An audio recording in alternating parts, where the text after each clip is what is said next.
karek sithik dadi wong sing gharib ngaji ki sarang-arang sampean dulu mau ngaji sing tenan den selamat gitu nggih.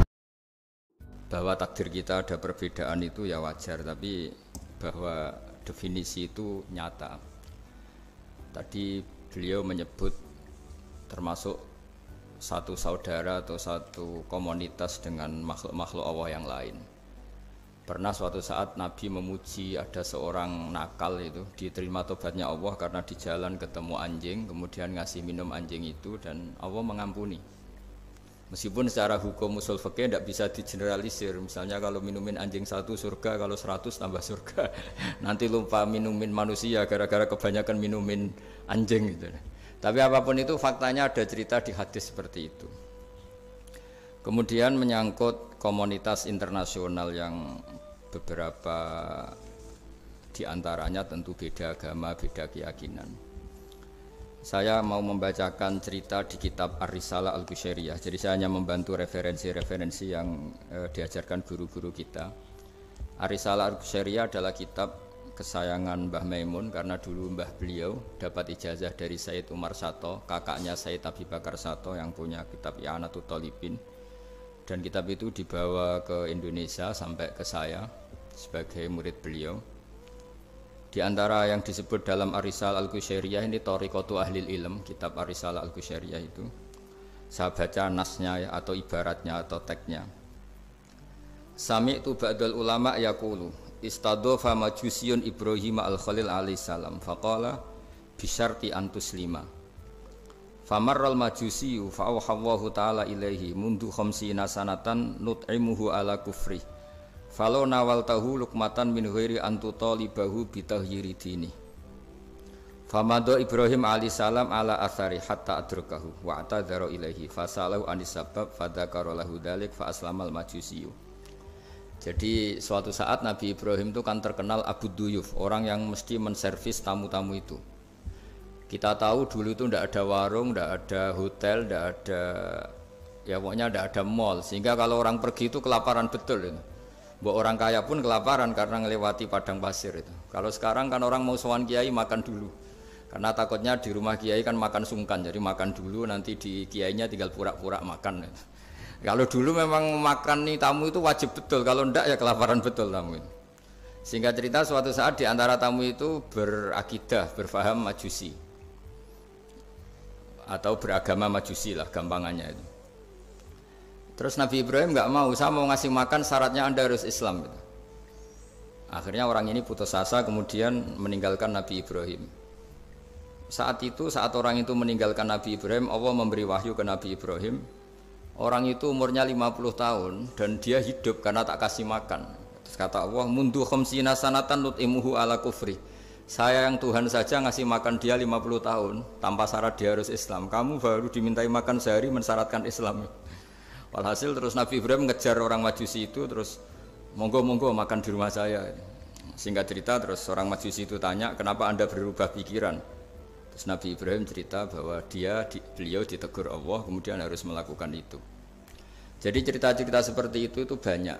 Dulu kita dengar para kiai sering cerita ketika seorang Yahudi rumahnya diusir Amr bin As untuk pembangunan masjid. Ketika lapor ke Sayyidina Umar, masjid itu yang mengambil tanahnya orang Yahudi harus dikembalikan ke orang Yahudi.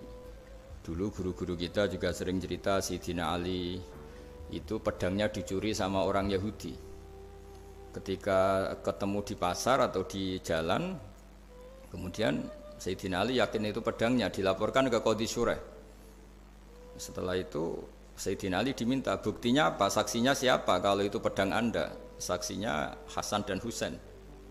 Tapi kata hakim, Said Hasan Husain itu keluarga Anda, tidak sah jadi saksi. Zaman itu Sayyidina Ali masih berargumentasi, waqad qala Rasulullah sallallahu alaihi wasallam Hasanun wa Husainun sayyida syababi ahlil jannah.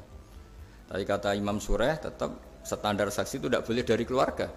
Singkat cerita, qadhinya itu pakai standar hukum usul fikih, al-qaulu qaulu sahibil yad. Yang dibenarkan adalah yang sekarang megang barang itu. Ketika enggak ada saksi, al-musaddaq yang dibenarkan al-qaulu qaulu sahibil yad, yang dibenarkan ya yang megang barang itu. Singkat cerita dimenangkan oleh orang Yahudi tadi. Setelah dimenangkan Sayyidina Ali agak kecewa, masa seorang Amirul Mukminin sidang di pengadilan negeri kalah. Tapi orang Yahudi tadi akhirnya insaf, sadar sampai masuk Islam, sampai beliau ngendikan bihada taqumus sama wal ard, karena ini langit dan bumi berdiri karena keadilan itu. Jadi ini cerita-cerita referensi yang bisa menolong teman-teman siapapun berkomunitas internasional. Karena pikiran saya sederhana ya, al ilmu yurisul akhwal, ilmu itu melahirkan sikap. Jadi kalau kita punya referensi yang cukup tentang toleransi, insya Allah kita hidup di mana saja punya toleransi, karena toleransi itu juga ajaran agama. Di antara yang diceritakan para guru-guru kita adalah ketika Nabi mau dibunuh oleh orang namanya Daksur atau Duksur, siapa enggak tahu KTP-nya saya. Kiai-kiai kalau baca Daksur. Ketika beliau sedang santai di satu tempat, tahu-tahu ada orang yang mengambil pedangnya kemudian bilang mayyamna'uka minni ya Muhammad. Sekarang Anda sama saya berdua, siapa yang bisa menghalangi kamu? Nabi dengan rileks menghentikan Allah. Kemudian si Daksur ini gemetar, pedang jatuh. Kemudian diambil Nabi. Sekarang ya Daksur mayyamna'uka minni, yang bisa menghalangi kamu siapa? Orang itu bilang la ahada, tidak siapapun. Nabi dengan gampangnya fa'afa anhu, Nabi memaafkan. Padahal ini jenis harbi, jenis orang yang jelas punya niat bunuh. Terus artinya kita-kita yang ngaji di pesantren, saya ngaji di Mbah Maimun, punya Bapak Kiai Nur Salim, semuanya ngajarkan bahwa di mana-mana perang kekerasan itu ya karena kita diperangin. Udina lil ladzina yuqatalun, karena kita diperangi kita boleh perang. Qatilul ladzina yuqatilunakum. Jadi yang boleh kita perangi ya zaman kayak kita dulu dijajah Belanda, dijajah Jepang zaman itu. Ketika sudah tidak ada penjajahan ya alasan itu sudah hilang karena mereka tidak merangi kita. Jadi apa ya, perang ya ada konteks rasionalitasnya, damai juga ada konteks rasionalitasnya. Tapi karena kita punya tradisi referensi, teman-teman yang di Jerman tak bantu, tadi ada kitab Arisal Al-Qushairiyah, terus ada beberapa cerita-cerita tadi kayak Daksur. Kalau ayatnya jelas ya, jelas qatilul ladzina yuqatilunakum wa in janahu lisalmi fajnah laha wa tawakkal 'ala Allah.